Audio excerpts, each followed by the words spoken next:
1999 मध्ये काश्मीर मुद्द्यावरून कारगिल वॉर सुरू होतं तेव्हा पाकिस्तानी सैनिकाने काश्मीरच्या बदल्यात माधुरी दीक्षित द्या अशी मागणी भारतीय सैन्याकडे केली होती।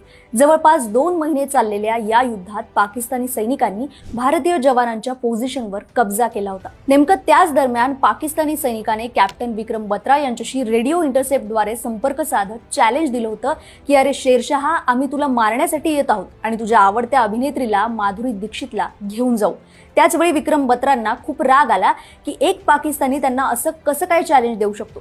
तेव्हा तो पाकिस्तानी सैनिक पुन्हा बोलला की अरे आम्हाला माधुरी दीक्षित दे, अल्लाची शपथ घेतो आम्ही सगळे लगेच काश्मीर सोडून निघून जाऊ।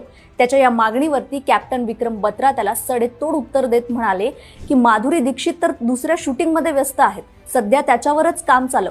माधुरी दीक्षित कडून तुमच्यासाठी ही भेट आहे, विथ लव्ह फ्रॉम माधुरी असं म्हणत विक्रम बत्रा शत्रूंचे सगळे बंकर उडवून लावतात।